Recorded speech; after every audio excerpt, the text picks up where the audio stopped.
Ah, mas bem assim. Olá a todas e a todos. Dando sequência ao evento do Sextos Leitura da Lógica de Hegel, né, pelo grupo Hegel Idealismo Especulativo, sessão do dia 20 de maio de 2022. Né? Hoje nós vamos ter aqui a presença do grupo da Federal de Goiás, né, que muito nos alegra, muito nos honra. Né? Vão ser duas sessões. A primeira, vão falar, né, o Ednei Augusto Cordeira Silva e a Sabrina Paradiso Sena. Né? Vão falar sobre a leitura, sobre a observação, a expressão que tipo. Né? Então, eu passo a vocês, se quiserem fazer uma pequena apresentação de si, um pouco antes. Né? Eu acho que é mais ou menos uma meia hora para a apresentação e depois meia hora para discussão. Vejam como vocês acham melhor, se quiserem fazer as duas apresentações e depois a gente faz uma discussão só. Eu acho que talvez seja melhor discutir separadamente, né? Porque aí, quando for na segunda apresentação, o apresentador já retoma um pouco a discussão que foi feita antes. Tá bom? Maravilha. Bom, vou começar me apresentando, depois passo para a Sabrina, e aí a gente começa o trabalho. Meu nome é Ednei Augusto, eu sou filósofo, formado pela UFG, historiador também, e hoje eu faço mestrado, né, com orientação da professora Márcia. Minha área, né, de dedicação é estética, mais especificamente eu estudo ali a relação da escultura na estética com a religião grega, né, como é que a escultura vai ter o seu processo de decadência, superação pela arte romântica. E Aventuras na Lógica é um fenômeno novo para nós, né? Já apoiou muito, já tem um tempo que a gente está se dedicando a essa leitura. No início foi bem complicado, mas hoje eu vejo a importância da lógica, né? E aquela coisa, aquele sentimento que, pô, deveria ter começado antes, né? Acho que a lógica hoje se torna basilar para entender o Hegel. A gente vai fazer uma apresentação que vai ser composta de dois momentos, né? Primeiro eu e a Sabrina vai ficamos detidos especificamente no texto do Hegel, poucos comentadores, poucas relações com assuntos externos, né? Nosso foco é exclusivamente a lógica.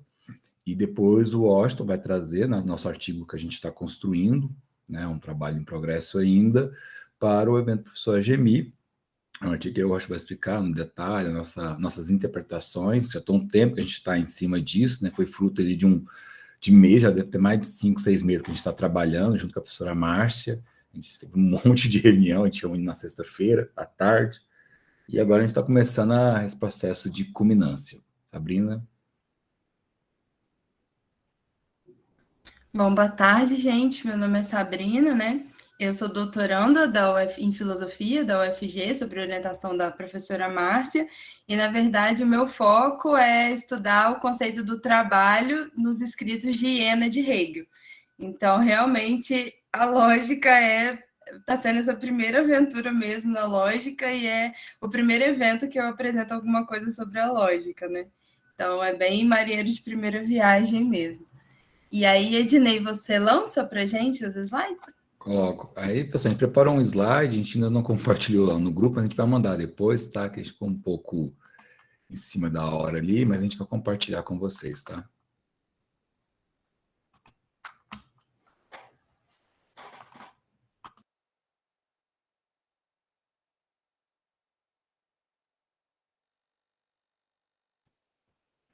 Carregou?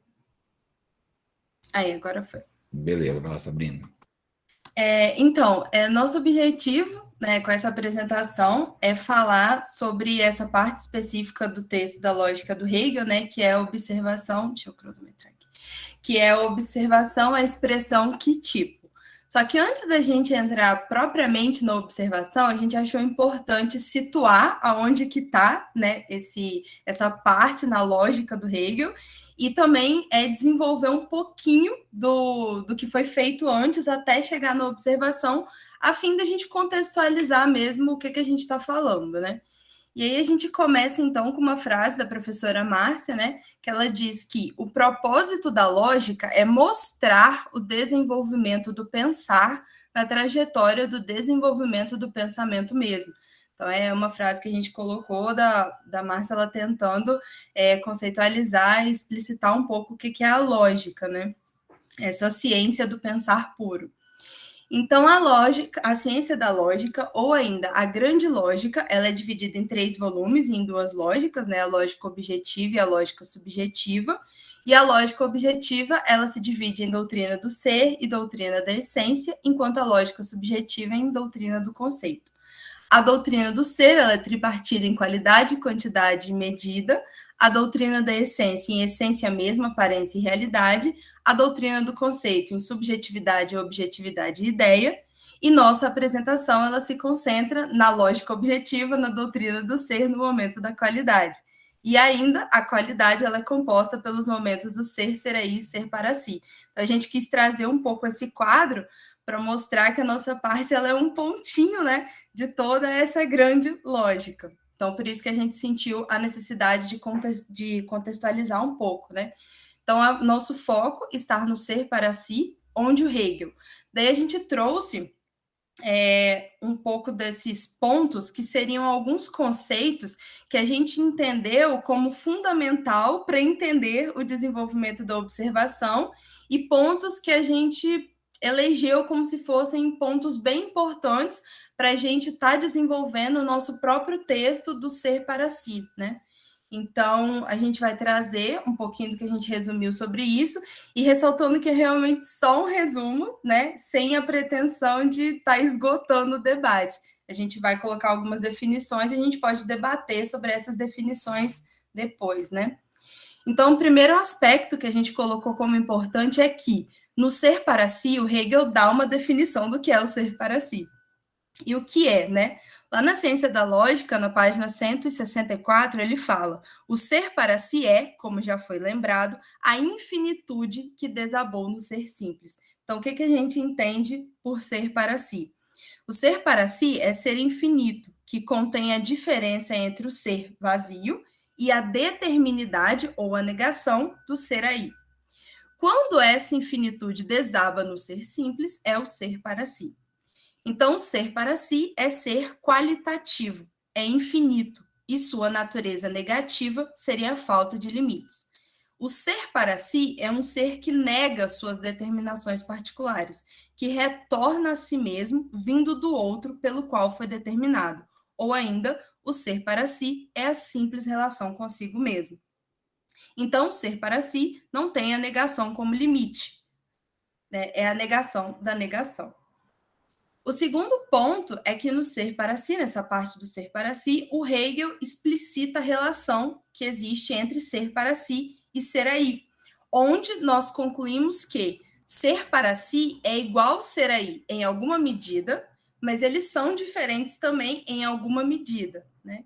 E a negação é o que torna semelhante e diferente o ser aí e o ser para si.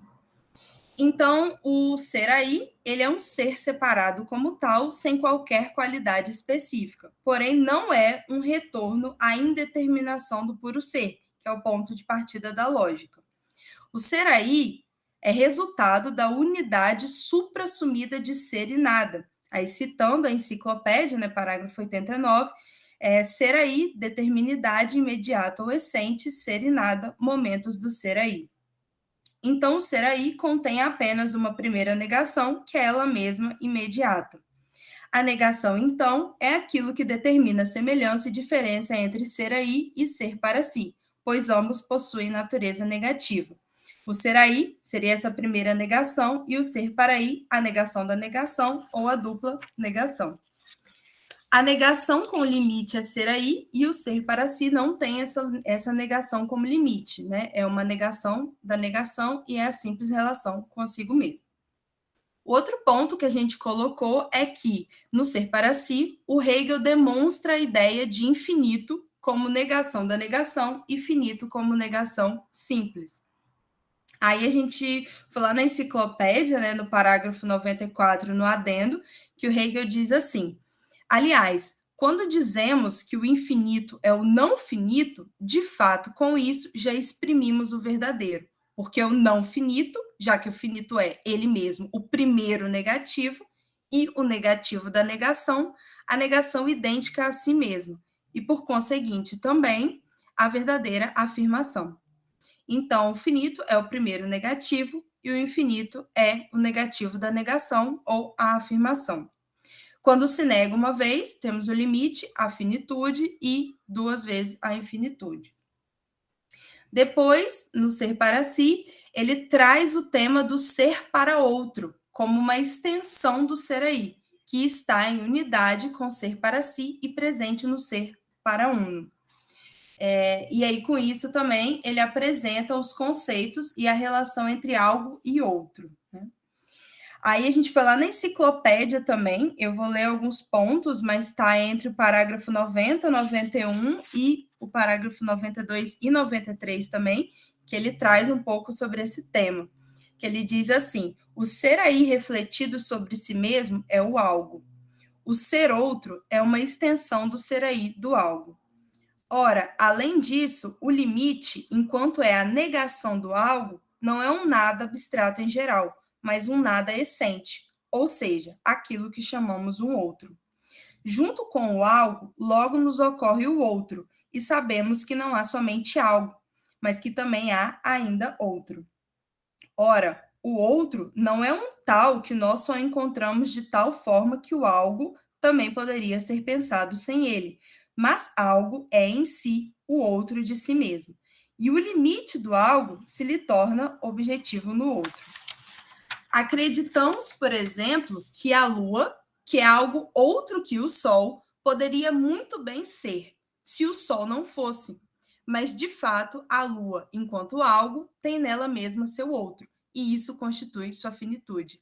E essa parte que ele dá esse exemplo da Lua e do Sol, né? A gente pensou que isso clareia bastante, né? A ideia que ele tá tentando trazer antes, porque ele fica nesse jogo, né? Do algo e do outro, e pode parecer um pouco confuso. E quando ele traz esse exemplo da Lua e do Sol, a gente acredita que deu uma clareada, né? Então, o algo se torna um outro, mas o outro é ele mesmo um algo. Portanto, torna-se igualmente um outro e assim por diante até o infinito.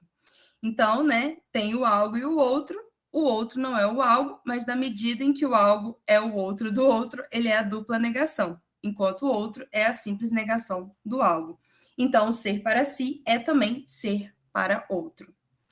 E aí, o outro tópico que ele traz é a ideia do ser para uno e uno. A primeira coisa, quando a gente leu, né, esse ser para uno, e depois a gente viu que tinha uno, e em algumas passagens do ser para uno ele dá a entender, e a gente ficou pensando, será que existe, então, uma diferença entre ser para uno e uno? Ser para uno é completamente diferente do uno, eles são diferentes e semelhantes em alguma medida, ou eles são a mesma coisa? Então, essa foi uma pergunta que eu não sei como é que vocês lidaram, né, quando vocês leram essa parte, mas foi uma das primeiras perguntas que surgiu para a gente, assim, como que se dá essa relação do ser para uno e uno? Eles são semelhantes, diferentes? São semelhantes e diferentes em alguma medida, né? E a gente tentou responder um pouco essa questão e pensar um pouco sobre isso. Então, o ser para uno, ele seria um momento do ser para si, a relação consigo mesmo. O ser para uno é a expressão do ideal, ou seja, da unidade entre finito e infinito. O ser para si e ser para uno não são contraposições. O ser para uno é o momento do ser para si, pois o ser para si é uma relação de si consigo mesmo. Enquanto não tem o outro, é o uno. E aí, citando a enciclopédia, né, o parágrafo 96, ele diz assim: o ser para si, enquanto relação para consigo mesmo, é imediatez. E enquanto relação do negativo para consigo mesmo, é o essente para si, o uno. O que é em si mesmo, carente de diferença, e, portanto, o que exclui de si o outro. Então, esses foram alguns tópicos que a gente tentou abordar, né? Eu falei de forma bem resumida mesmo, só para a gente pegar alguns conceitos e possivelmente, né, vocês rememorarem o que vocês já estudaram, a gente poder talvez debater sobre isso também, mas para a gente entrar propriamente na observação, que a gente vai precisar de alguns desses conceitos que o Hegel trabalhou na parte anterior à própria observação, né? E aí a gente entra finalmente propriamente no que a gente se propôs, que é essa observação, a expressão que tipo, e a fim de apresentação, só para organizar a apresentação, a gente dividiu ela em duas partes, né? Então, a primeira parte da observação, Hegel vai falar por que ele usa a qualidade e não quantidade para a expressão que tipo. Ele vai trabalhar essa questão da identidade e idealidade, da idealidade do real, do infinito e do finito. E numa segunda parte, o idealismo, e ele vai fazer essas conversas com Malebranche, Spinoza, Leibniz, Kant e Fichte. Pode passar, Ednei, por favor. Aí, propriamente, a observação, né? Então, nossa seção é a observação que tipo. Subsequente, Hegel fala sobre uno e múltiplo, uno e vazio, repulsão e atração. Então, a gente colocou todas essas questões para a gente entender que existe toda uma questão antes do ser para si, né? Que está sendo tratada, e dentro do ser para si nós temos os momentos que a gente tentou trazer, a observação, e pós-observação ainda tem outras questões que o Hegel vai trabalhar, como uno múltiplo, uno vazio, repulsão e atração. Então, a observação, ela meio que ela está ali no meio de todas essas questões. E aí a gente começa trazendo o Iber e o Orsini, né, fazendo uma citação deles, que eles dizem assim, na ciência da lógica, né? Was für eins, literalmente, o que para um? Ou seja, que tipo é adequado a algo, para que este seja tal coisa? Por exemplo, was für ein Auto ist dies? Seria, que tipo de carro é este? É a pergunta pela qualidade, pela característica do carro. Então, é uma nota, né? O que eles estão querendo dizer, assim? O que eles estão acenando já com essa nota?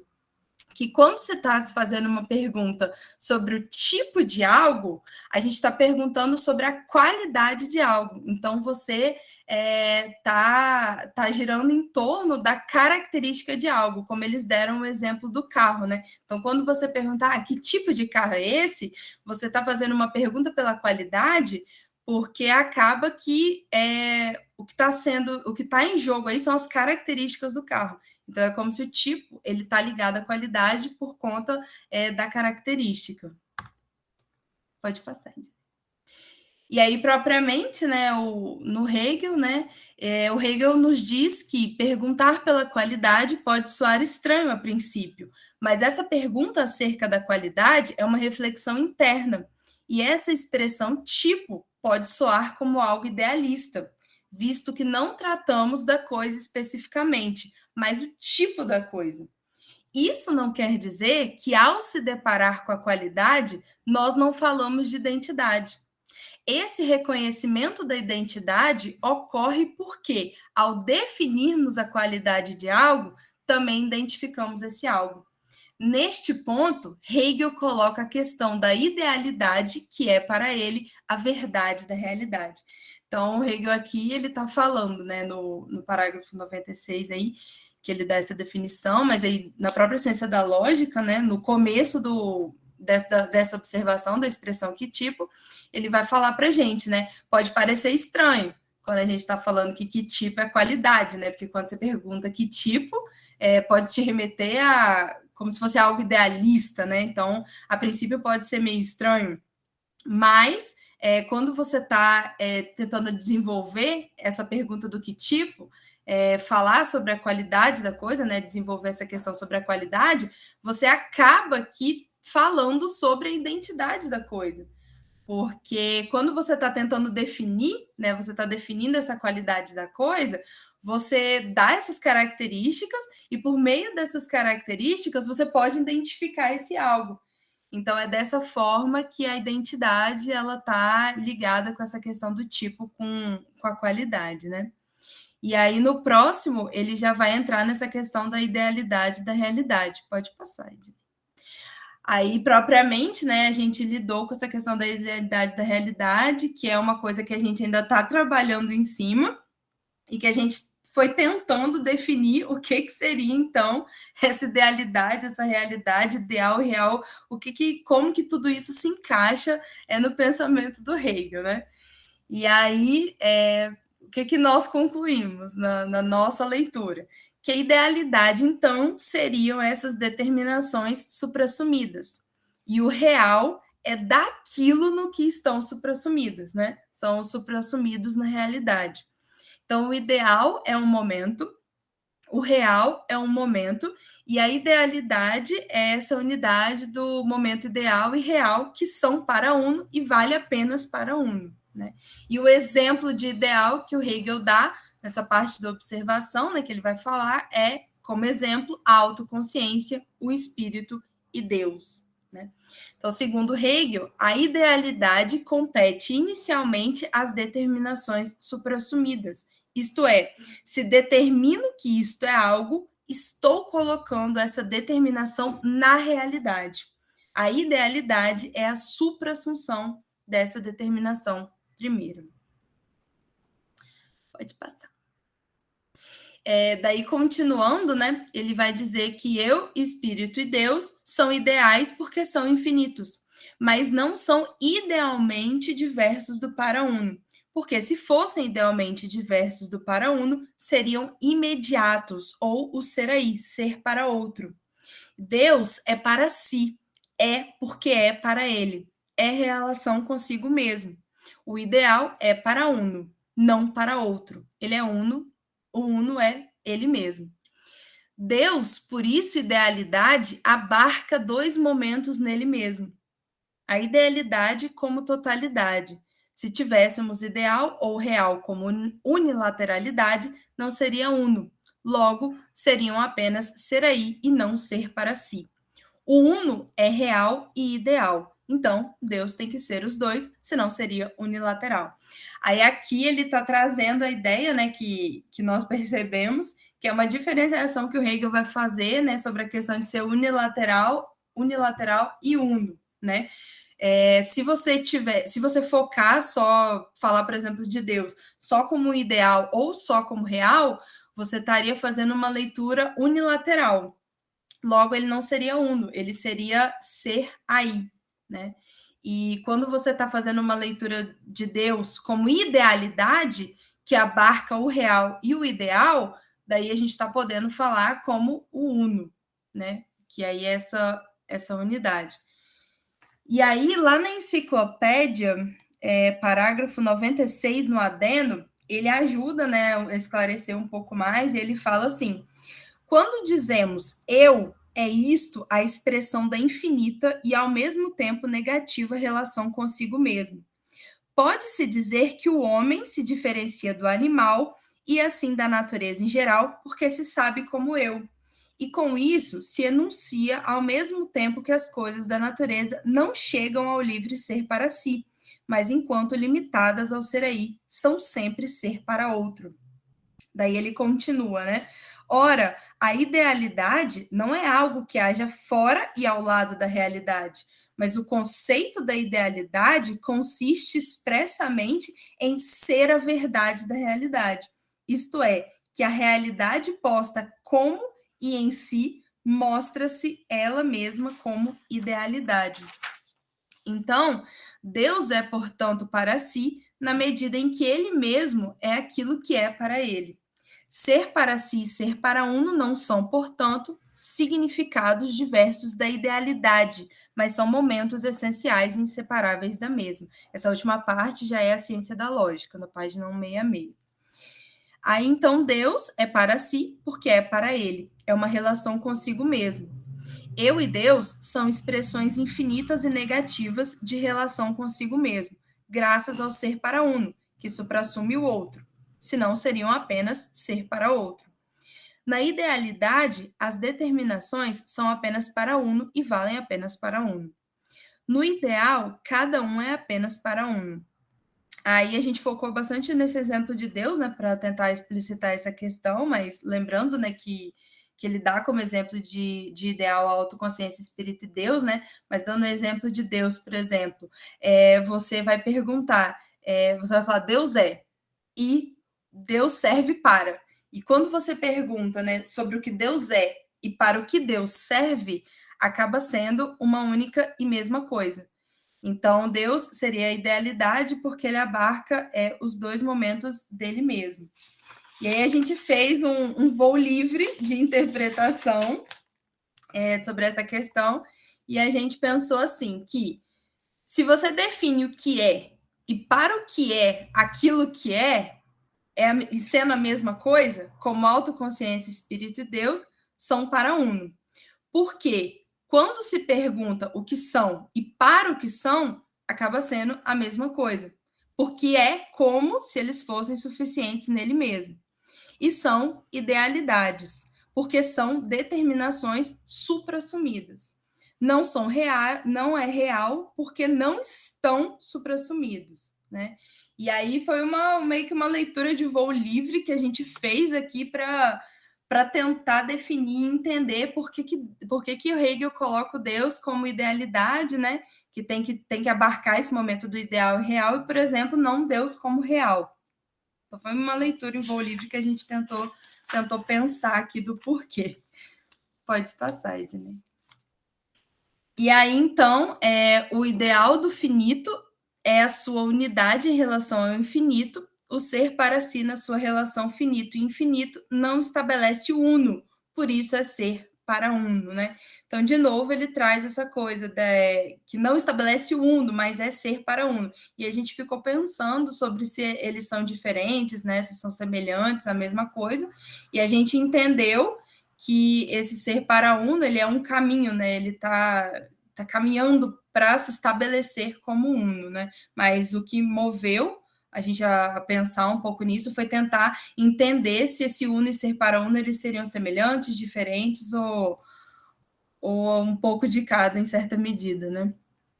O infinito não é apenas devir, mas também ser, e precisamente ser para si, no qual o ser qualitativo está plenamente realizado. O ser para si é a infinitude que desabou no ser simples. No ser para si, o outro não é nenhum outro real fora dele, mas apenas o momento ideal nele. Ele é ser para uno.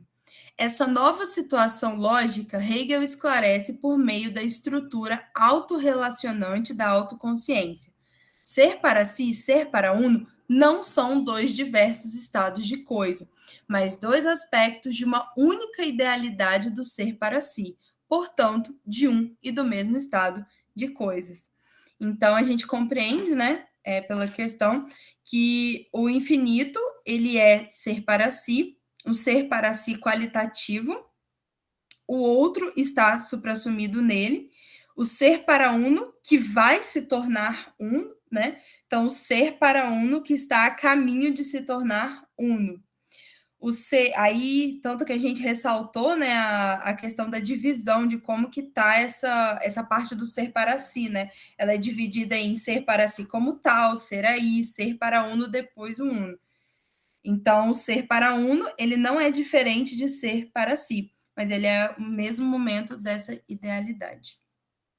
E aí, a gente entra, então, propriamente nessa questão do infinito, dessa relação do infinito e do finito, e aí ele vai começar a relacionar isso com a explicação, né, do princípio do idealismo, e vai fazer essa conversa com Malebranche, com Leibniz, com Spinoza, Fichte e Kant.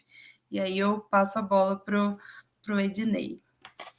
Bom, obrigado, Sabrina. Então, pessoal, continuando aqui, o que é nosso objetivo, né?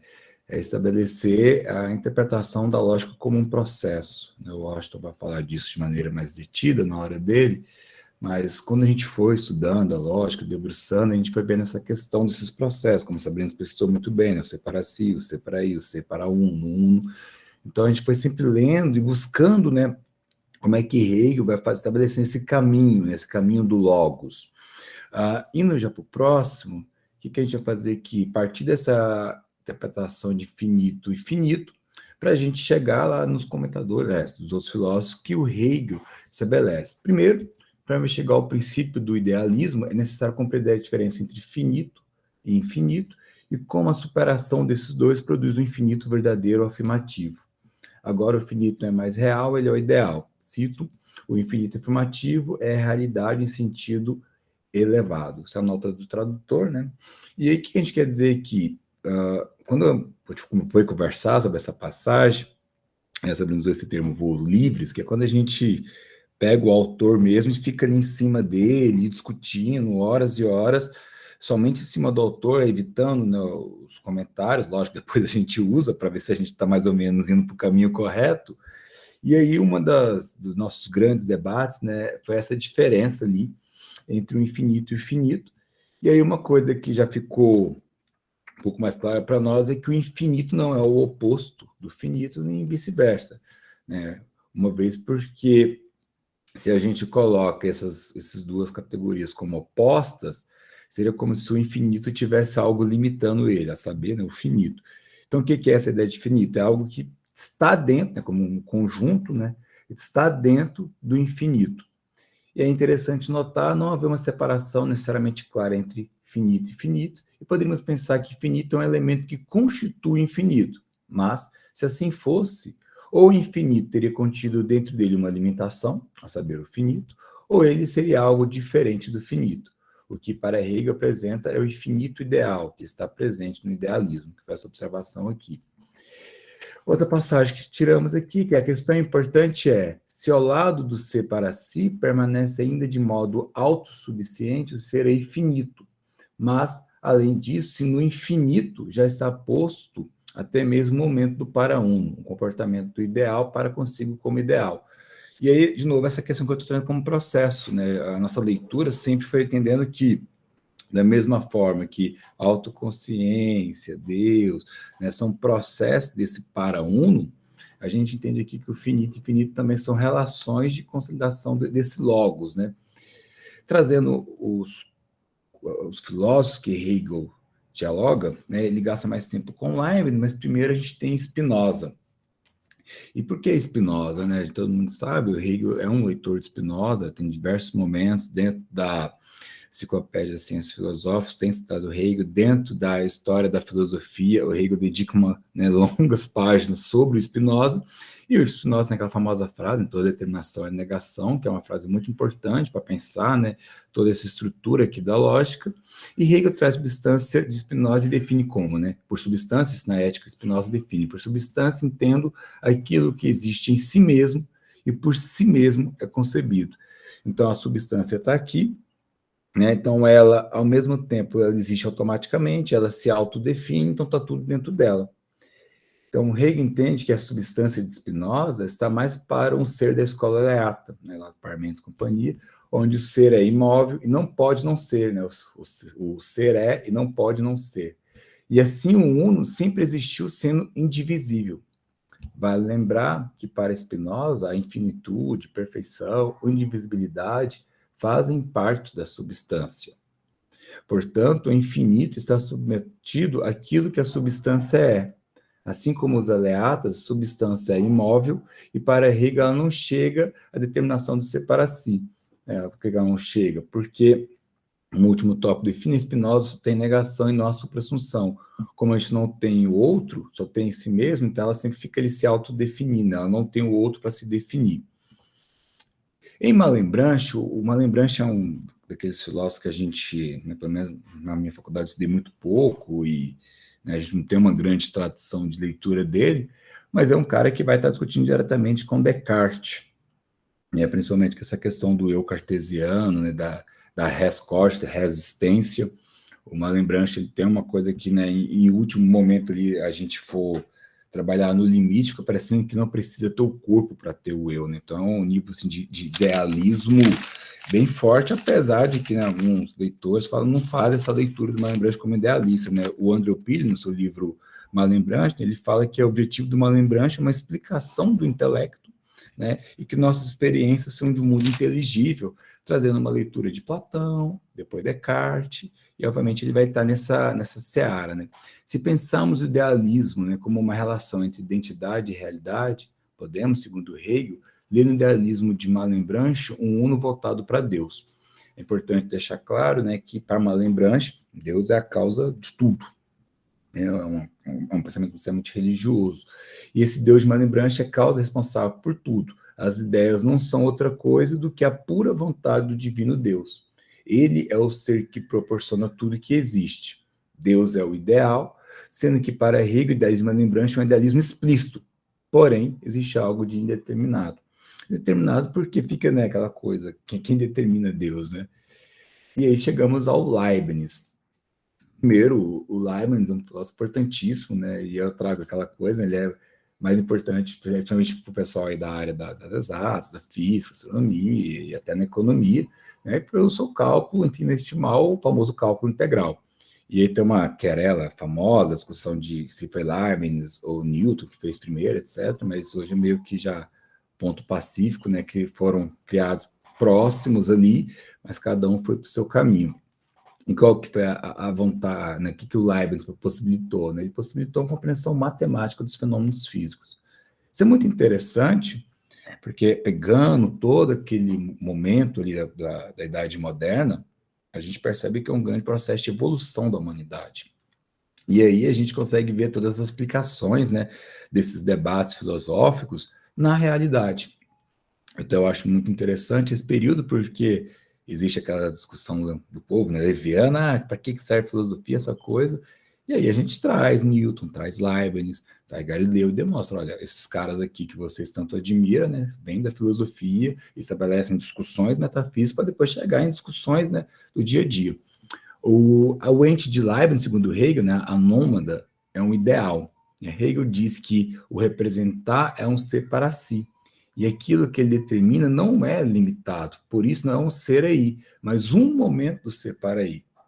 Se pensamos representar como aquilo que antecede o pensar, isso foi até uma discussão que o professor Ricardo levantou semana passada, eu estava anotando, né, achei muito rico pensar esse conceito de representação, né?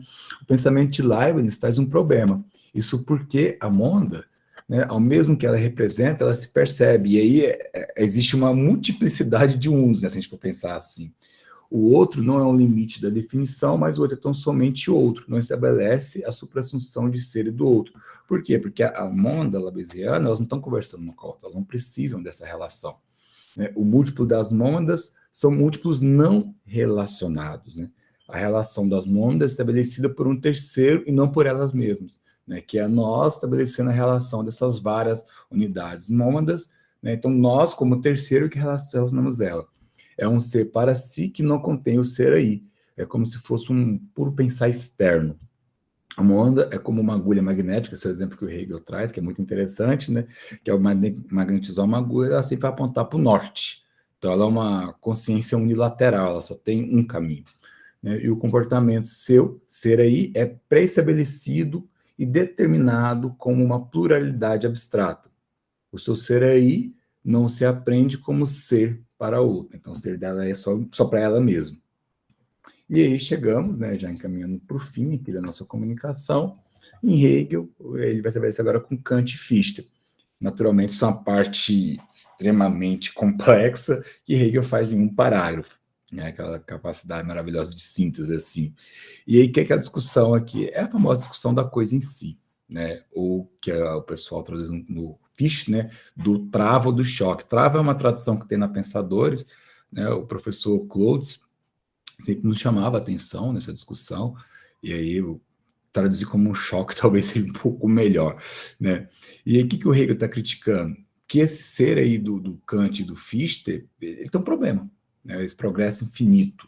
Então a coisa em si do Kant, aquele negócio que a gente não conhece, mas para conhecer precisa dela, mas a gente, enquanto ser humano, não acessa ela, né? E esse travo aí do Fichte, esse choque, é o que? É algo do absoluto, que não é a coisa em si, mas é para o conjuntinho que ele ali, mas é para o sentido, porém não é produto do eu.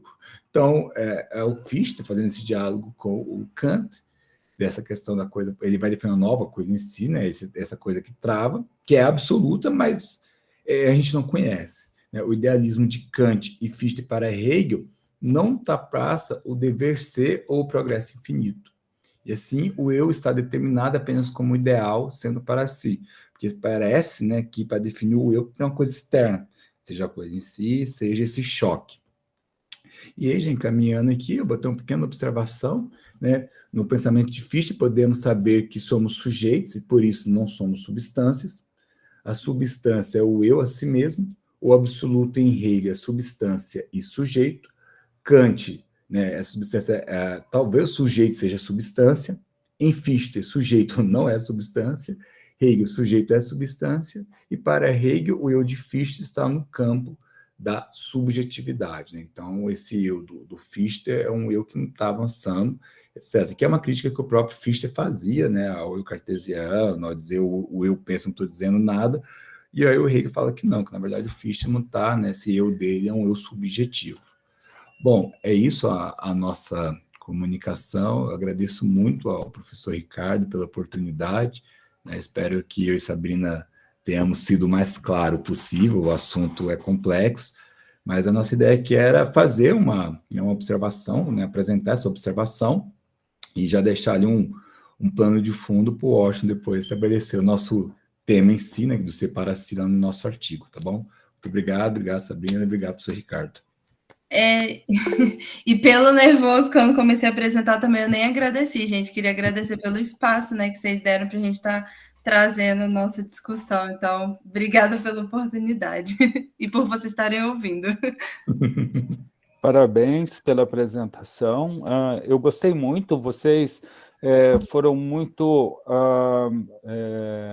precisos, né? Há muito estudo aí, um aprofundamento no texto, são conceitos difíceis, a gente sabe disso, e houve tanto um aprofundamento como uma honestidade, né? Vamos assim dizer, intelectual e de busca e de estabelecer a significação de cada uma dessas coisas, né? Então, eu acho que é o ambiente ideal para que a gente estabeleça uma conversa, né, a partir daí. Passou um pouco do tempo, mas não tem problema, né? Vamos estender, somos só nós com nós mesmos, então quem puder ficar, né, vai ficando. Eu queria, então, abrir para o pessoal, antes de falar alguma coisa, eu sempre gosto de falar por último, até para que as pessoas possam se manifestar livremente, sem nenhuma, né, determinação anterior. Tem alguém que gostaria de... Gabriel? Olá, boa tarde. Em primeiro lugar, parabéns, Ednei e Sabrina, pela pesquisa, pela apresentação, e obrigado por apresentar ela aqui no grupo. Como eu disse nos outros encontros, eu sou meio lento assim na hora de fazer as perguntas, então está um pouco bagunçado na minha cabeça, mas eu vou falando os comentários, o que eu pensei. Em primeiro lugar, parabéns pela clareza, assim, acho que os tópicos nos slides ficaram muito bons, assim, definiram bem esses trechos que vocês se propuseram a estudar e apresentar, gostei bastante. A primeira coisa que eu queria falar é uma dúvida, eu não sei se eu entendi corretamente, mas eu acho que no segundo slide, né, no segundo, considerando que o primeiro só o título, vocês falam que essa relação do finito e do infinito é demonstrada nessa seção do ser para si. Eu fiquei pensando se ela já não seria demonstrada na seção anterior, da infinitude. Só pensei nisso, eu não sei se vocês concordam ou não, mas eu fiquei pensando nessa questão. O segundo ponto sobre a diferença do ser para uno e do uno também é uma parte que me pegou na minha leitura. Não ficou claro para mim até agora do que eu li exatamente qual que é a diferença, o que distingue os dois e o que une, assim, porque eu achei uma diferença muito sutil. Eu tive dificuldade para compreender, no meu texto mesmo eu coloquei isso. Então, gostei que vocês trouxeram isso e também enfrentaram esse problema e falaram isso com clareza, achei muito legal. Se vocês quiserem falar mais sobre isso, sintam-se à vontade, mas se ainda for uma questão não muito bem entendida, como é para mim também, sem problemas, porque é bem difícil mesmo. Eu achei um outro ponto que eu queria comentar é sobre aquela nota de rodapé do Weber e do Orsini. Só esclarecendo, eu concordo com o que o Washington disse na reunião passada sobre os dicionários e tal, mas essa nota, eu não sei se o Orsini e o Weber tiveram essa fonte, é muito provável que eles conheçam, mas essa nota deles é muito parecida com uma nota que o Winwood faz no dicionário dele. Inclusive, o Winwood desenvolve até um pouco mais, então talvez seja legal para vocês darem uma olhada nisso, não exatamente para citar ou tal, mas a nota do Winwood é anterior, né? Porque o dicionário dele é da década de 90, acho que de 92, e essa nota do Weber e do Orsini é de 2016. E a nota do Inmudi é até um pouco mais longa, ele desenvolve essa pergunta em alemão, né, o que ela significa, esse paratipo, a relação com a qualidade. Então, talvez seja legal vocês darem uma olhada. E um outro ponto, mais para o final, no progresso ao infinito, né? Eu não sei se vocês concordam comigo, se vocês pensaram nisso, eu sei que talvez não seja exatamente o foco da parte que vocês se propuseram, mas é curioso como o infinito, né, esse adjetivo, quando o Hegel usa em geral, o Hegel usa como uma característica positiva, né? Normalmente o infinito, quando é usado pelo Hegel, é algo valorizado, né, como verdadeiro, como ideal, nesse sentido, ideal de tão real quanto ideal, né, amplo. E no progresso ao infinito, parece que esse infinito aparece como uma coisa ruim, né, como uma coisa que não se resolve, quando ele vai justamente criticar o Kant. Eu fiz uns comentários e umas perguntas meio embaralhadas, mas de qualquer modo é isso. Parabéns mais uma vez para vocês que pesquisaram, desenvolveram esse trabalho, e obrigado. Maravilha, Gabriel. Sabrina, eu vou fazendo, vou te passando e a gente vai trocando a bola aí. Primeiro, fica tranquilo que pergunta confusa é quase nossa especialidade, né? Isso aí todo dia a gente vai discutindo e às vezes eu dou umas viajadas assim com os meninos, quase morre de raiva, então o pessoal já está acostumado. Primeira pergunta, sim, eu entendo quando você fala que, né, a questão da finitude já está dada. Uma coisa que a gente vai levantar, que é a nossa hipótese lá para o artigo, e é a palavra que eu até usei, né, essa ideia de processo. Então, ela está dada, mas ainda não está definida. Então, você ainda vai caminhando na lógica e vai tendo um progresso de definições, né? A gente traz aqui porque isso eu vou fazer um gancho já lá com o seu quarto ponto do progresso infinito, é porque aqui a gente encontra também o problema da má infinitude, né? O Orpheus dobra mais sobre isso, na questão da consciência, mas a gente vai ter essa questão de um finito fora dessa dualidade, isso deixa isso muito claro nessa sessão, e além disso, é que a gente está num processo de caminho de definição do infinito. Sabrina, mais alguma questão da Não, eu acho que é isso mesmo, é porque a gente trouxe, né, que é como se essa discussão do finito e infinito ela tivesse no ser para si só, né? Mas não, ela já começa antes, realmente, você tem razão, ela começa no ser aí. Que também no ser para si vai continuar sendo discutido, né? E uma coisa que a gente encontrou também é justamente isso que a Ednei falou, esse processo, né? Ele vai dando outras definições e vai, né? Tipo, como se ele fosse acrescentando algumas coisas. Então, na verdade, a intenção, quando a gente colocou ali, que esse finito e infinito seria um tópico do ser para si, é porque é como se ele continuasse discutindo isso, e essa discussão ela é importante para a gente entender alguns aspectos da observação que a gente trouxe.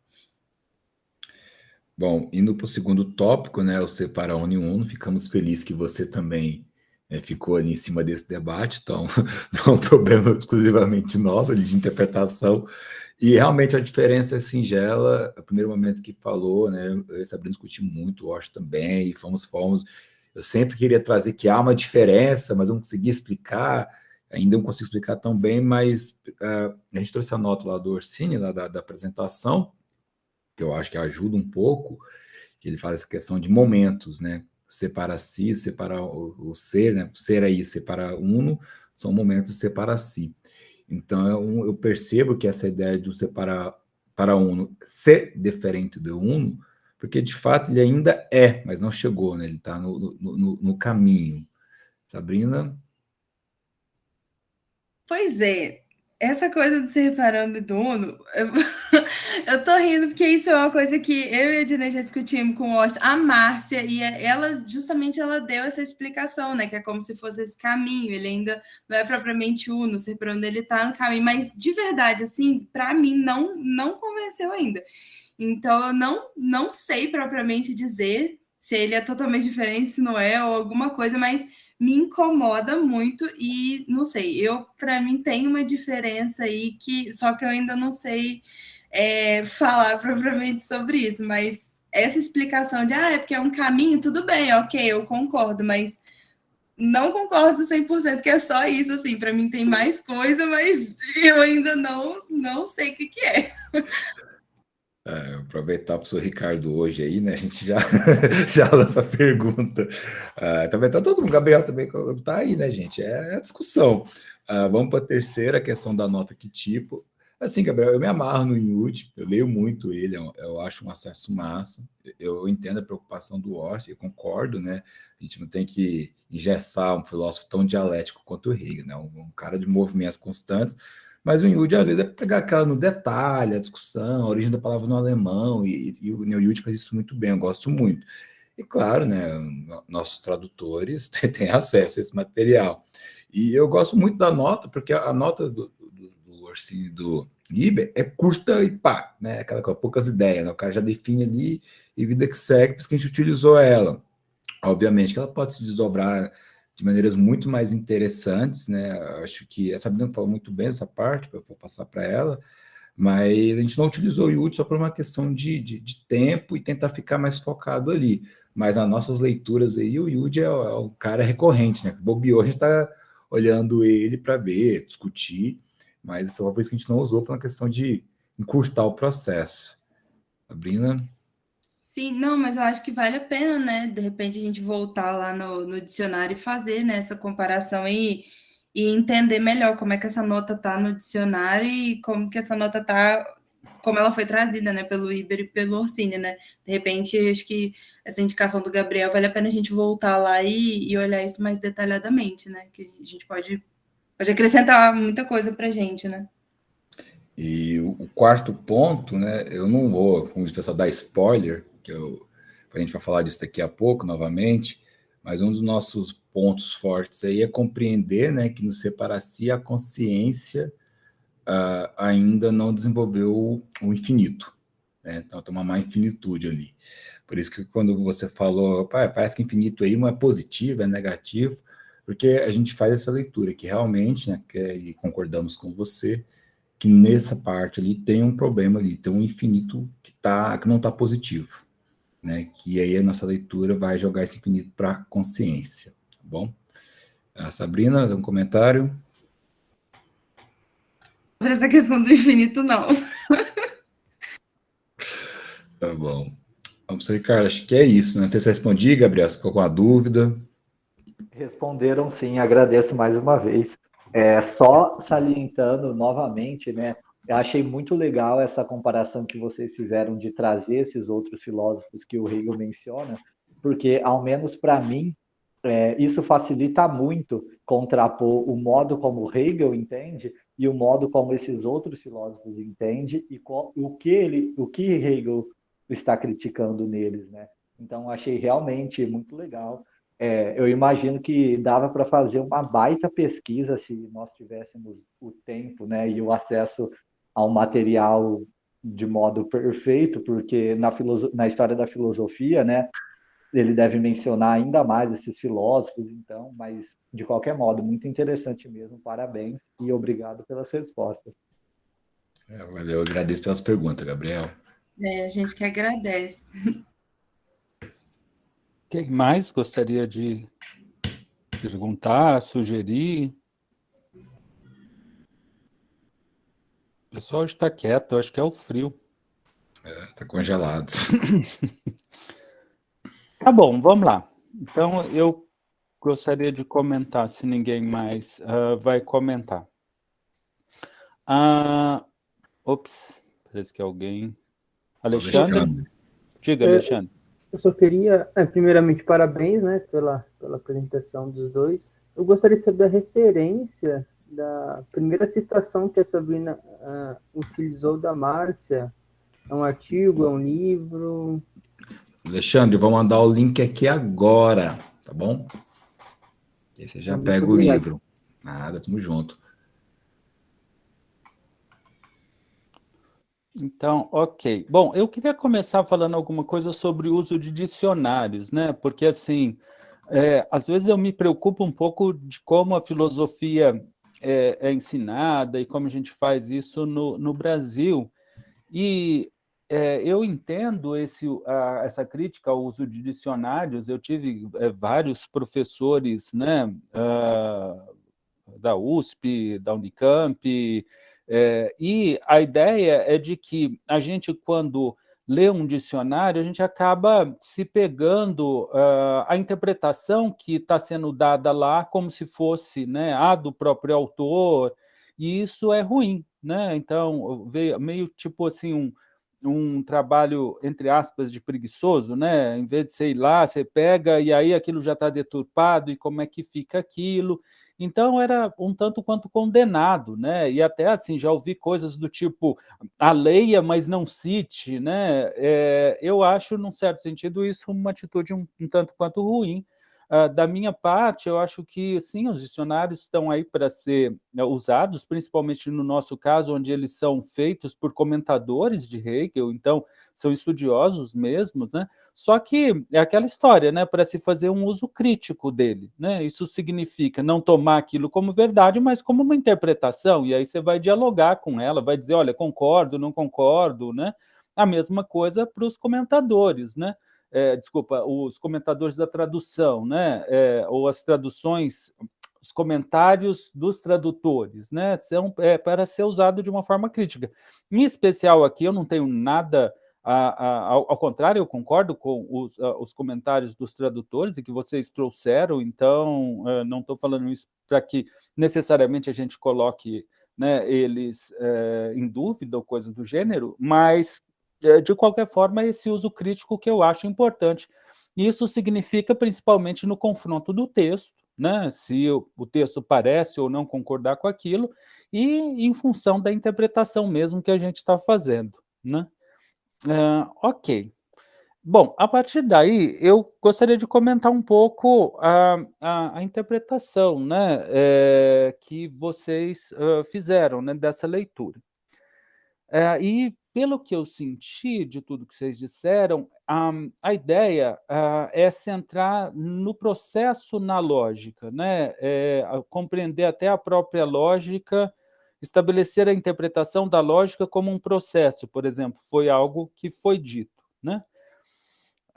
E aí eu vou brincar um pouco, né, até porque eu conheço, relativamente bem a interpretação da Márcia, né, vocês sabem que a gente tem uma certa querela teórica, né, e é só teórica, porque na prática a gente se gosta muito, gosta de brigar também, às vezes para de brigar, vai fazer outras coisas, né, vai tomar cerveja, tomar vinho, conversar, né, então a questão não é essa. Então eu queria já colocar algumas contradições no sentido hegeliano, né, de uma interpretação assim, justamente para depois tentar mostrar que a superação dessas contradições, como em tudo em Hegel, que leva a uma outra forma de ver, né? E é uma coisa difícil porque nessas interlocuções em filosofia, por um motivo que não sei se vale a pena trazer aqui, porque é meio externo a tudo isso que a gente está dizendo, mas você não consegue efetivamente demonstrar as coisas em filosofia e convencer o outro. Se o outro não quiser, você não convence ele de jeito nenhum, né? Então, ele depende dessa busca de compreensão do que o outro está falando e comparar aquilo que o outro falou com o que você falou, mas no final depende de uma escolha. E ao ser uma escolha, ela é uma escolha, né? Então, se você quiser fazer ela, às vezes, até a revelia do próprio texto, você pode, né? Você pode até falar, não, aqui, por exemplo, ele usa a palavra Deus no sentido metafórico, não no sentido efetivo, né? E aí vai. Bom, mas dito isso, então eu queria analisar um pouco a interpretação aí, né? Então, o processo na lógica. Mas eu me pergunto, processo na lógica? A lógica já está escrita. Não tem processo, está lá o livro. Está lá as categorias postas, umas em relação à outra. Então, o processo é do leitor que está lendo a lógica e não da lógica mesmo. Aí você pode dizer assim, não, mas os conceitos, eles se definem nesse processo. Então, na medida em que o leitor refaz, vamos dizer assim, esse processo em si, ele define o próprio sentido dessas categorias que estão lá, o que eu concordo e é verdade. Mas, de alguma maneira, a gente não pode confundir, ou melhor dizendo, se certas categorias estão surgindo para o leitor num determinado momento de leitura, para aquele que leu já toda a lógica, elas não estão surgindo mais, elas estão lá. O outro leitor está apenas descobrindo aquelas categorias que já compõem a idealidade que a lógica expressa. Tudo bem? E aí vem a forma com que eu acho que deve ser vista a coisa, como processo ou como uma coisa estática? As duas coisas. E é isso que é difícil para as pessoas entenderem, como é que pode ter algo que supera e junta essas duas coisas. Mas essa é uma característica justamente da idealidade, do conhecimento. Quer dizer, você pode tanto, vamos assim dizer, já saber o todo, como estar caminhando nele, e o conhecimento é esse processo mesmo, tanto de se autoconhecer no processo de aprender mais coisas, quanto de contemplar aquilo que você já sabe, né? Então, não há propriamente aí uma contradição no sentido de não pode ser assim. Não, pode ser assim, pode ter esses dois lados, né? E aí, qual é o grande problema, eu vejo, na filosofia hegeliana? É toda vez que a gente escolhe um lado. Porque se você escolheu um lado, tem outro. E se tem outro, qual é o verdadeiro? Então, para mim, nela, você sempre tem o todo. E uma vez que você escolheu o lado, é isso que gera dialética. Surge o outro, e aí você vai precisar incorporar esse outro, que vai surgir outro, etc. Mas esse processo mesmo, vamos assim dizer, ele tem que ter um todo que suprassume todo esse processo. E como a gente está falando aqui da verdadeira infinitude, etc., é o lugar onde a gente pode discutir isso em termos da ciência da lógica. Então, o primeiro momento em que isso é tratado, né? Então, eu vou tratar disso em vez de ficar falando em abstrato. Então, eu vou voltar um pouco, né, para a análise que a gente está falando aqui. Então, que a lógica já está escrita. E aí, se falou, né, do processo de constituição do infinito, que está se constituindo, né? Vocês falaram isso, por exemplo, o ser para uno está se explicitando, o próprio infinito está se explicitando ali naqueles finitos, mas isso para mim é exatamente a má infinitude, né? Porque é um primeiro, depois vem um segundo, depois vem um terceiro, e aí que fica a questão, quando é que, se eu vou de passo a passo, se eu vou nesse processo que está constituindo o infinito, quando o infinito se constitui? Nunca. Tudo bem? E não se constitui nunca, porque, em especial, você fica só no finito. Até agora eu dei finitos passos. Ando mais um, é finito. Ando mais outro, é finito. Não tem infinito aí. O infinito, nesse primeiro momento, é só a negação de dizer eu não posso parar aqui, eu vou ter que dar o próximo passo. Eu não posso parar aqui, eu tenho que dar o próximo passo. Só que isso não é exatamente o infinito. É como Hegel diz, é a má infinitude. E aí vem a outra pergunta, que talvez seja mais curiosa, que a gente não se dá conta, né? Que é assim, como a gente compreende o infinito? Porque se a gente só vê coisas finitas, se até agora a gente viu passos finitos e o próximo só quer dizer que não vai continuar anterior, como é que a gente pensa um infinito? Aonde os finitos estariam contínuos, não contidos, né? Não um infinito no sentido de não, eu tenho que me negar para o próximo, mas um infinito onde estaria tudo isso. Como é que eu posso pensar isso? Aonde eu vi isso no mundo? Eu não vi, né? E aí é que está, esse já é o primeiro indício, vamos assim dizer, de que esse infinito é uma idealidade, né? É uma idealidade no qual está contida a realidade, é isso que a gente vai dizer, ou um infinito no qual estão contidos os diversos finitos. Vocês falaram da enciclopédia, né? Trouxeram vários elementos de lá, né? Eu parabenizo, eu acho que é bem isso mesmo, né? E por não só porque a enciclopédia é uma exposição do sistema e Hegel faz comentários lá que correlacione com o sistema todo, que você não tem ali na grande lógica, né? Mas também porque, em sendo um extrato, Hegel está colocando ali o mais importante, vamos assim dizer, né? o mais fundamental. Então, isso é uma grande ajuda. É como se você fosse perguntar para um professor, o que tem de importante lá naquele livro? Ele te falasse, é isso, isso, isso. E, nesse caso, é o próprio autor. Então, para mim, é o caminho de leitura, né? da própria lógica. E até mais porque, assim, quando ele escreve a enciclopédia em 17, ele já terminou a doutrina do conceito em 16, então ele tem uma visão de toda a lógica. Diferente, é verdade que a doutrina do ser é republicada em 32, mas a doutrina da essência, por exemplo, não. Né? Então, quando ele escreve a enciclopédia em 17, ele já tem uma visão de toda a lógica. Quando ele começa a escrever a lógica, ele tem uma intuição de como vai ser tudo, mas ele ainda não escreveu, não analisou, não viu. Né? Tanto que, às vezes, eu acho até que ele desistiu, vamos assim dizer, de começar pela fenomenologia e passou a considerar a lógica, porque ele viu o todo e viu que das impossibilidades e etc. Mas não vou entrar nisso. Então, de qualquer forma, ele produz a enciclopédia tendo visto o todo da lógica, ele coloca a lógica em relação ao todo do sistema e mais, ele faz 3 edições da enciclopédia. Então, é algo que para ele já está mais que assentado, não é algo... Né, que ele está, num primeiro momento, colocando. Né? Então, foi muito legal vocês trazerem. E aí, o que acontece? Quando você vai para a pequena lógica, o mesmo parágrafo que ele introduz o ser para si é o parágrafo que ele introduz a verdadeira infinitude.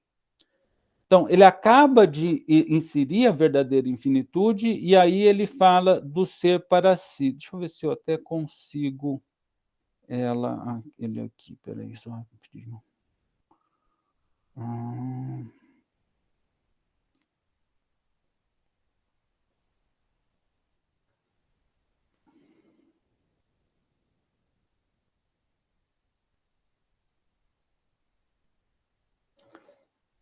Bom, acho que eu vou fazer de cabeça. Está aqui, mas demora até chegar lá.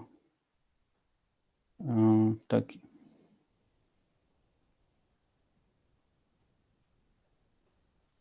Isso.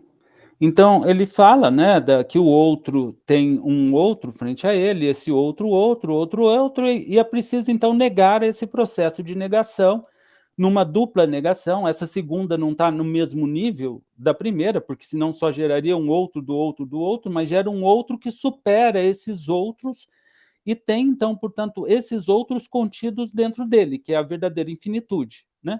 E aí, logo depois que ele fala isso, né, então vou colocar aqui, ou considerado, então ele fala assim, e essa relação para consigo mesmo, no passar no outro, é a verdadeira infinitude. Ou considerado negativamente, o que é alterado é o outro, ele se torna o outro do outro. Desse modo, o ser é restaurado como negação da negação, e é ser para si. Né? Então, é na verdadeira infinitude que surge o ser para si. Né? Porque assim, ó,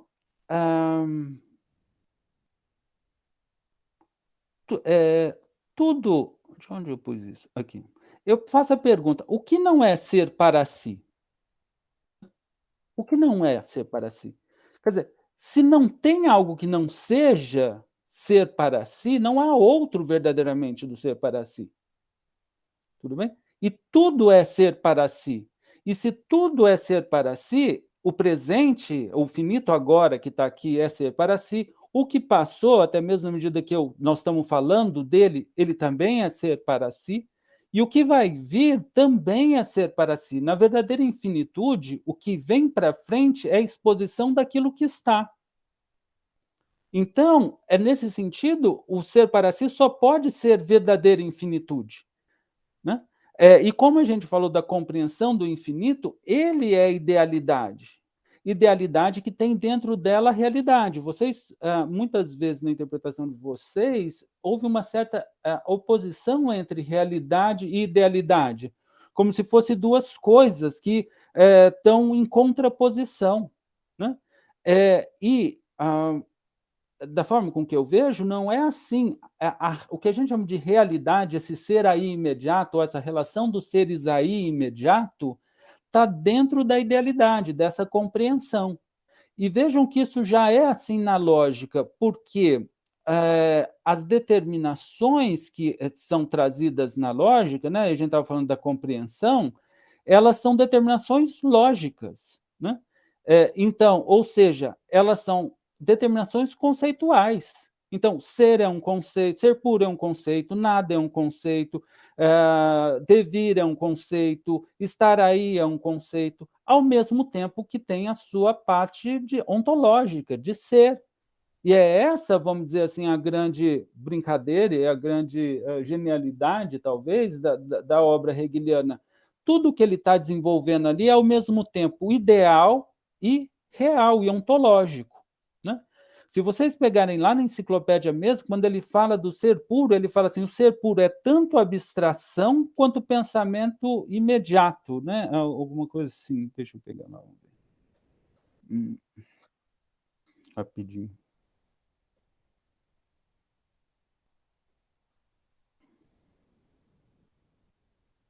Isso já na primeira categoria, então, que ele usa, né? O ser puro constitui o começo, porque é tanto puro pensamento quanto é o imediato indeterminado simples, ou seja, é tanto pensamento como o que está aí, né? O imediato mesmo que está sendo posto, né? Só que sem determinação, né? E tudo vai continuar assim, por isso que quando ele entra no ser aí, ele precisa da qualidade. A qualidade é ao mesmo tempo uma qualidade, algo conceitual, e ao mesmo tempo algo real, que está determinando o ser daquela coisa, porque o ser não se separa da qualidade que ele tem no ser aí. Por isso a pergunta was für, né? Ou que tipo, né? Qual qualidade está ali? E ele fala, isso já introduz a idealidade, porque quando eu falo, isso é um copo, isso é um carro, isso é vermelho, o que é o vermelho? Porque o vermelho não é, por exemplo, esse vermelho aqui. O vermelho é o vermelho, é o conceito de vermelho. Onde está isso? Tudo bem? Está na coisa, porque a coisa é vermelha, mas não é o vermelho só da coisa, é o vermelho de todas as outras coisas que são vermelhas, as que foram vermelhas, as que são vermelhas e as que vão vir a ser vermelhas também, né? Então, a realidade aparece como o que está aí, o imediato desse processo que é ideal. E quando, então, a gente toma consciência desse processo ideal, e aí ele usa como exemplo disso, por exemplo, a autoconsciência, porque aquilo que ainda não está consciente para mim, é inconsciente, mas vai vir a ser consciente, ele está na minha autoconsciência, em si, mas ele está na minha autoconsciência. Então, a autoconsciência, assim como o ser para si, compreende essa totalidade. O que não está na minha autoconsciência para mim?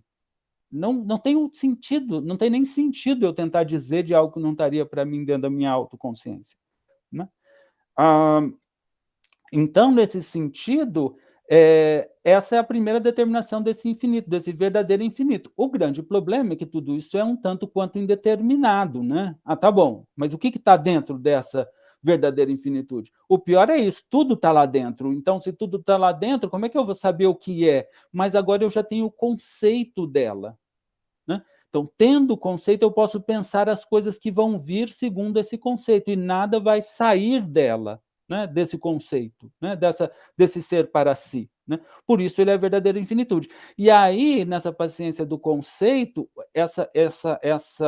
se o ser para si é uma única coisa, ele é o uno. E as coisas estão dentro desse uno. Então ele começa toda aquela história, é o ser para o uno, mas isso é abstrato, é uma repulsão de um outro, mas não pode ser só uma repulsão, porque as coisas estão dentro dele, então ele repele as coisas mesmo que estão dentro dele, mas em sendo uno, é necessário que seja pensado como um todo, então tem a atração, que une tudo isso, e continua esse desenvolvimento, né? Então, a forma com que eu vejo é essa, a realidade é um momento que está dentro da idealidade, mas a idealidade não é um momento, ela é totalidade. Vocês usaram isso na fala de vocês, a idealidade é um momento, eu acho que isso não está no texto do Hegel, vocês não vão encontrar a frase dessa forma, né? Porque ele não vai vê-la desse modo, ela é justamente a suprassunção de todos os momentos, vamos assim dizer, né? A superação de todos os momentos, que tem contida nela todos os momentos. Deixa eu ver o que mais aqui.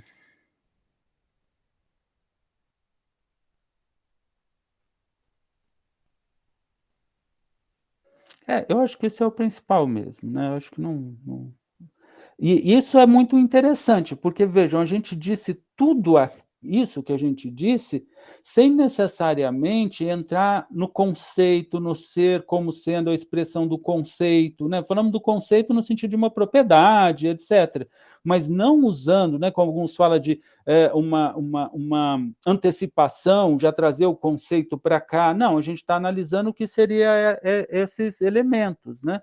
E quando Hegel fala de uma lógica subjetiva e objetiva, isso é muito interessante, porque assim, essa divisão é da grande lógica.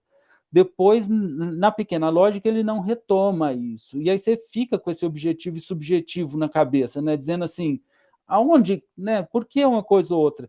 E a forma com que eu vejo é que ele fala de lógica objetiva, porque ele vai dizer que essa lógica está substituindo a metafísica. Então, a gente está tratando do ser das coisas, daquilo que está aí objetivamente. E ao aprofundar nesse objetivo, a gente vê que o subjetivo é a verdade desse objetivo, o conceito é a verdade do ser e da essência, né? De tal forma que a gente chega num subjetivo, como diria o Bourgeois, Bernard Bourgeois, que é um subjetivo que é uma superação da divisão anterior objetivo-subjetivo. Você tem um subjetivo, um certo objetivo, e depois, em qual um está em contraposição com o outro, como se fosse o infinito que está em contraposição com o infinito, e você tem aí um subjetivo que tem os outros dois, o subjetivo unilateral anterior e o objetivo agora suprassumido num subjetivo superior, né?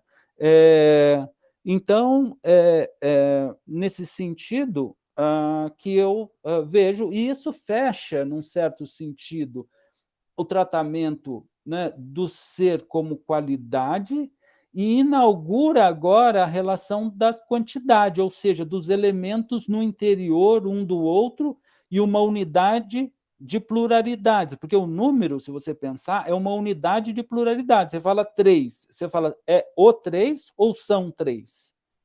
Como é que você fala o 3? Se tem 3 coisas, tem uma contradição aí, né? Só que justamente o número é a superação dessa contradição, é a determinação que supera isso. E isso é uma análise do próprio ser para si, né? Que depois vai levar na infinitude, porque assim, se são 3, porque e o 4? E o 5? É 1 ou é 5? Depois você vai ter um que são um múltiplo, infinito dentro dele, que é a infinitude, que é o desmesurado, né? O sem medida, né? E que vai levar a doutrina da essência e continua, né?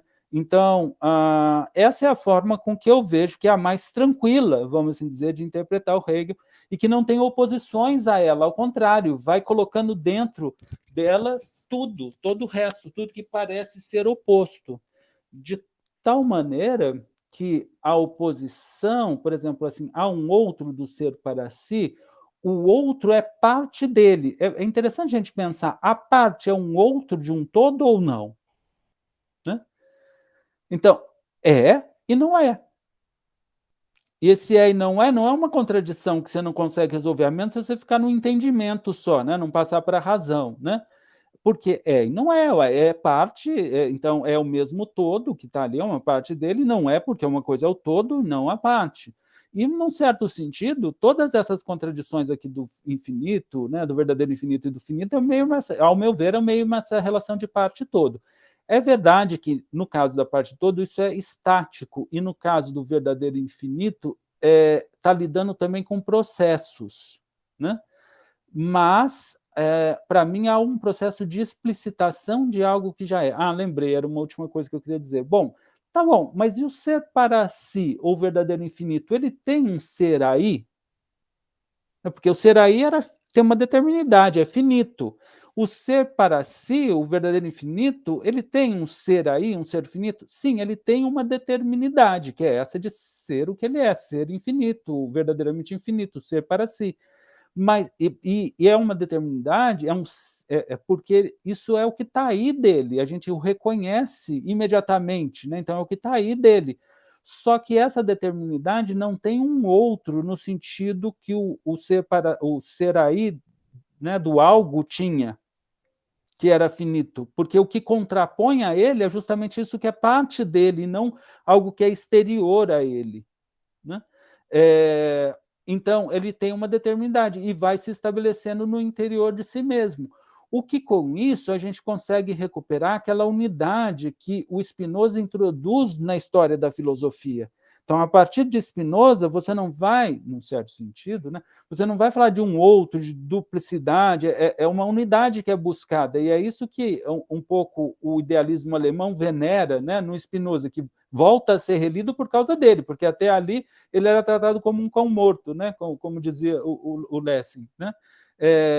Então, e essa unidade, essa instauração de unidade aí, que vai permitir ao Hegel continuar desenvolvendo todo o resto sempre numa unidade, num sistema, como ele mesmo diz, né?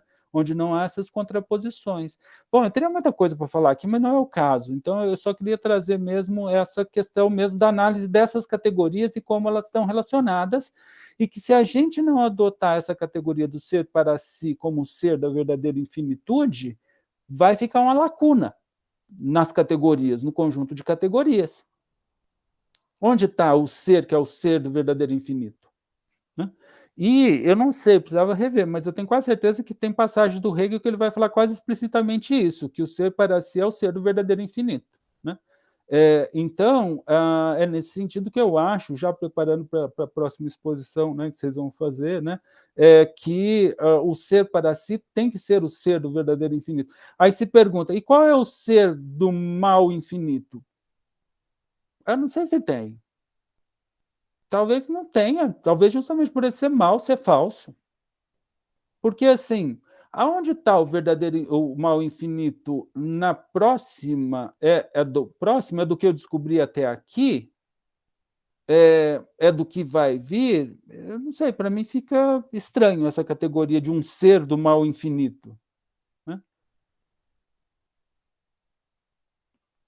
É talvez o ser do dever ser, né? É que Hegel não trata do dever ser na enciclopédia, na pequena lógica, ele só trata do dever ser na grande lógica, né? E talvez o ser da má infinitude é o dever ser, que não é, porque se ele deve ser, ele não é, né? Tudo bem? É isso, eu acho que eu teria para comentar. Não para aqui, eu sei que a gente vai continuar muito essa discussão, né? Mas é isso que eu gostaria de comentar. De qualquer forma, parabéns pelo estudo, eu acho que foi muito preciso, como eu disse, naquilo que vocês fizeram, enfrentaram os problemas, se colocaram os problemas, né, que é o importante, e essa é a possibilidade de a gente aprofundar cada vez mais. Né? Sou Ricardo, gostaria de agradecer, né, suas falas são maravilhosas, deu 5 páginas de escrita aqui, então é muito bom, e é fazer o que propõe aqui, não, um laboratório. A gente gosta muito desse termo, assim, de experimentar, né? De jogar o Hegel e ver o que dá, e é muito bacana. Essa questão do real, né, não era para ser posto como uma contraposta idealidade, porque o próprio Hegel fala, né, que uma idealidade do lado do real não faz sentido, nem atrás, nem de frente, não faz. Isso está na enciclopédia. Né? A primeira definição que eu tinha dado de idealidade, há uns 6 meses atrás, estudando com Márcia, eu fui apresentar para ela, eu tinha colocado assim, um exemplo, que eu coloquei, né, que o real era parte do que estava rolando e a idealidade era o todo. Né, e a gente ficou discutindo muito isso, talvez hoje não tenha sido tão claro assim para nós. Né? No mais, agradeço os comentários, são vários aqui. Essa questão do processo a gente está matutando, discutindo. Vai voltar daqui meia hora essa discussão, então a gente pode estabelecer ela. Mas é aquela coisa, o que a gente está tentando fazer é justamente isso, né, que você falou, de a gente não botar a lógica lá na fenomenologia, botar a lógica na lógica, discutir essa lógica pura ali, e em diversos momentos é muito difícil, né, porque a gente está, né, doido para botar um ser, botar uma coisa mais real ali, um espírito, para facilitar, mas o desafio é esse, e o que faz o Hegel ser tão interessante para nós, né, que é você vai lendo o cara, você vai entrando nesse mundo e as possibilidades são infinitas. E essa definição que eu acho muito boa, que o senhor definiu, que é a substituição da metafísica pela lógica. Né? Isso, para mim, é primoroso. Sim. E ter isso num pensamento hegeliano, eu acho que é basilar para nós. Né? Saber que o Hegel está propondo uma nova coisa ali, e por isso mesmo tem que ter um conhecimento prévio, que a gente tentou trazer, né? De Kant, Fichte, o Spinoza, mas lembrando. E como é que estava essa metafísica ali? Né? O Kant já faz esse processo de a metafísica não está legal, vamos organizar, vamos limpar, e aí acho que o rei fala, não, vamos trocar.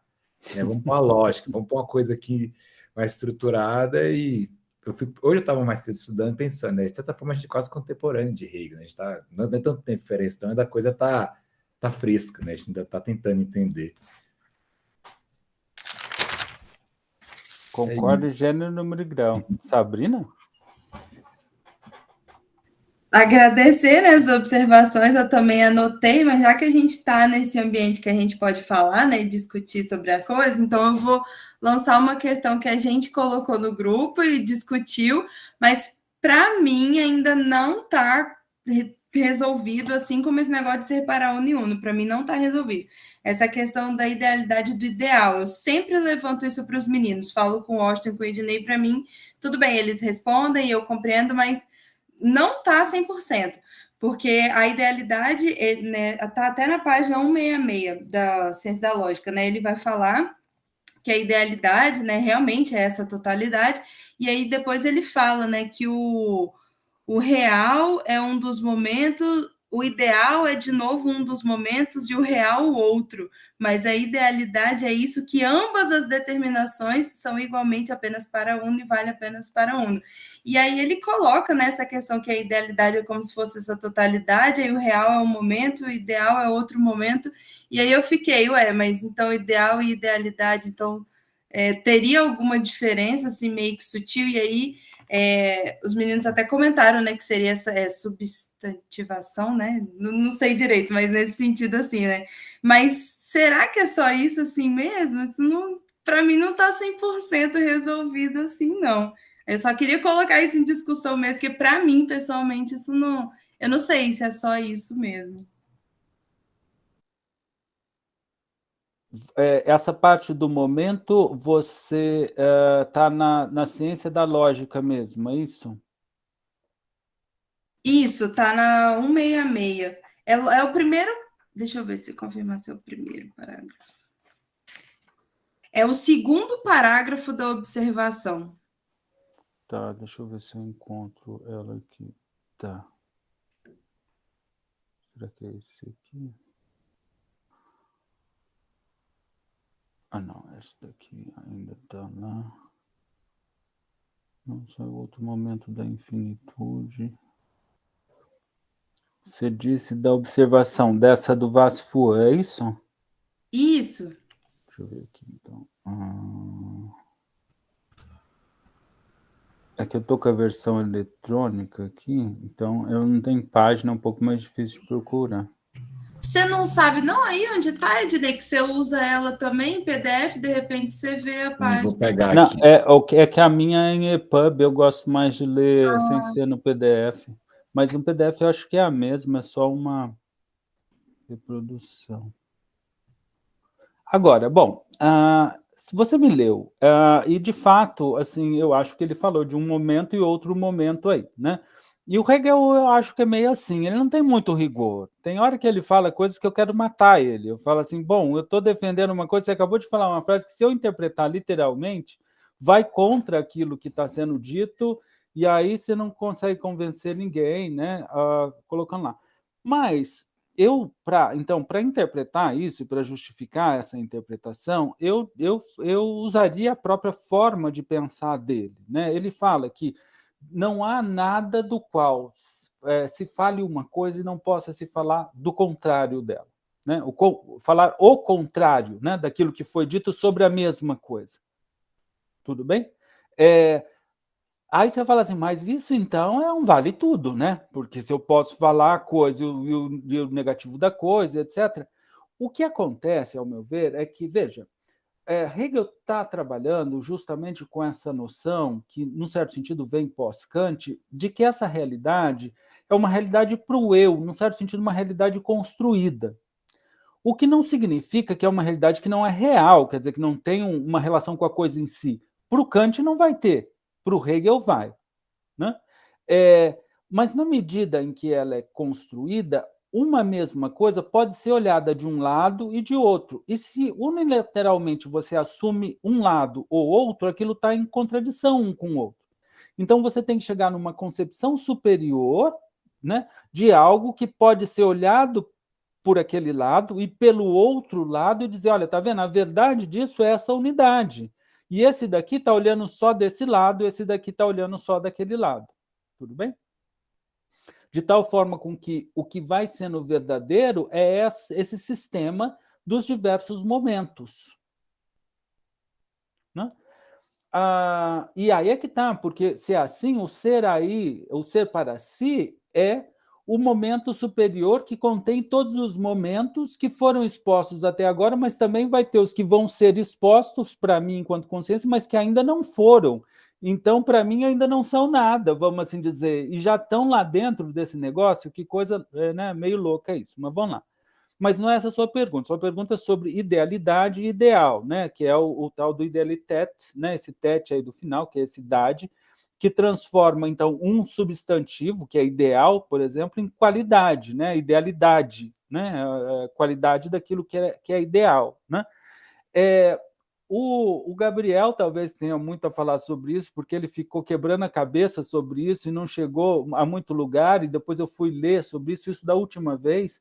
E, de fato, veja, como em Hegel o que importa, ao meu ver, é a compreensão e não as palavras, é meio até quase com aquela ideia platônica de que, às vezes, as palavras atrapalham a compreensão do conceito, né? Da compreensão em si, você tem que chegar à compreensão e contemplar a sua compreensão daquilo, né? Pensar que você está pensando a coisa, né? O noesis noesius, né, do Aristóteles, né, o pensamento que se pensa a si mesmo, que se sabe pensante, né, e até aí a autoconsciência, você enxergar o que você está vendo como a sua consciência, então é ao mesmo tempo o objeto e você mesmo, né, que você está contemplando, né, mas voltando, né, nesse sentido, dizer ideal, dizer idealidade, né? Dizer falso infinitude, verdadeira infinitude, infinitude, infinito, porque até no Gabriel a questão era infinitude e infinito é a mesma coisa, né? Finito e finitude é a mesma coisa, né? E em português a gente pode perguntar, infinidade e infinitude é a mesma coisa, né? E há nuances aí de significação, mas de um mesmo conceito, de uma mesma unidade, né? E eu entendo que nesse momento em que ele fala que um momento é o da idealidade e outro da realidade, esse momento da idealidade, ele é um momento, ou do ideal, né? O ideal como um momento, vamos assim dizer, ele serve como aquele primeiro momento do entendimento, como se eu tomasse as coisas como separadas, mas depois eu vou entender a relação entre elas, né? O próprio Hegel fala disso no juízo, por exemplo. Quando eu faço um juízo do tipo, vamos pegar um juízo mais elementar, né? Essa caneca é vermelha. Ele não gosta muito desse exemplo, mas vamos usar esse. Você tem o sujeito, que é esta caneca, e o vermelho, que é colocado como duas coisas distintas. Mas depois do juízo, você percebe que elas não são distintas, elas têm uma relação. E qual é essa relação? Estabelecida pela cópula, né, do juízo. Então, quando você fala em realidade e idealidade, num primeiro momento, a gente toma como momentos, como separados. Mas o que vai solucionar o que é? A compreensão. Uma única compreensão que consiga colocar a realidade e a idealidade frente a essa compreensão. E quando você chega a essa compreensão, ela é de tal forma que a realidade está suprassumida na idealidade, ou que o real está suprassumido no ideal, só que ideal também é outro problema, porque ideal não é ideia, né? É ideal, mas tudo está suprassumido na ideia absoluta, né? Então, e aí tem nuances aí que precisaria ver, mas esses nuances, vamos dizer, são nuances de momentos de apreensão, e não coisas que para ser postas estanques, uma ao lado da outra, competindo uma com a outra. Tudo bem? Como, de novo, falando das partes, é como se falar, aqui está minha mão, aqui está meu corpo. Parece que é duas coisas diferentes, mas uma tem relação com a outra. Então, o sangue flui do corpo para a mão e da mão para o corpo. Então, qual é o sangue na mão? Qual é o sangue do corpo? Então, num primeiro momento, parecem coisas distintas, aí vai se tornando a mesma, mas é a mesma, mas não é a mesma no sentido que o meu corpo é minha mão é meu corpo, de tal forma com que, né, se destruísse a minha mão, destruiu toda a minha mão, destruiu todo o meu corpo, né? Então, é preciso, e aí é que está, é o que o Hegel fala da questão da ininteligibilidade da filosofia. A gente fica procurando imagens, a gente fica procurando algo conhecido para associar o que está sendo dito ali no conceito. E ele fala, não, o conceito só pode ser compreendido no conceito, não tem... chegar ao conceito já é compreender o conceito, relacionar as coisas com o conceito é compreender o conceito. Né? E quando a gente fala que não consegue entender, é porque, na verdade, a gente se sente mal com aquilo que está colocando e quer buscar essa representação mais adequada. Mas não há representação se é conceito, conceito mesmo, ou dizendo de outra forma, nesse caso, a representação é uma representação, eu não falaria representação, é compreensão conceitual da coisa mesma nela mesma. Né? A representação é algo mais complicado, como foi colocado aqui, né? Não vamos entrar nela, mas... então, é isso, e o conceito de verdadeiro infinito está posto, e um conceito... E aí, no final, a gente fica... Bom, aí eu já estou adiantando um pouco lá, mas a gente tem, então, duas formas de ver o ser para si, como o ser do verdadeiro infinito ou como o ser de uma outra coisa. São duas interpretações possíveis. Tudo bem? Se alguém fez, é porque é possível. E pode ser porque pegou um certo momento daquilo que está sendo posto. Eu prefiro, dentre as várias interpretações que são feitas, pegar aquela que consegue explicar todas as outras, que as outras estão contidas. Ou seja, olha, fiz a interpretação. Agora, se a gente olhasse só desse lado, surgiria tal interpretação. Se a gente olhasse só desse, surgiria tal interpretação. Interpretação do próprio texto, ou do conteúdo do texto do Hegel. Tudo bem? Então, já estou adiantando um pouco aí o que vai vir, e eu acho bom a gente já entrar lá, né, porque já passamos bastante da hora, mas está sendo muito boa a conversa, eu acho que ela tem que reger mais do que o tempo. Mas então, eu paro por aqui que já falei muito. Tudo bem, Sabrina? Tudo bem. Nossa, foi muito legal você ter falado que essas questões foram do Gabriel também, porque eu até voltei, foi exatamente a mesma coisa. Eu ficava assim no grupo, gente, mas a gente tem que parar para pensar, porque finito e finitude pode não ser a mesma coisa, tem que pensar nisso. Aí o pessoal, calma, vamos indo. Aí não, ideal e idealidade não é a mesma coisa. Então, eu travei muito nessas coisas. Então, foi legal saber que eu não fui a única, que Gabriel tá comigo nessa.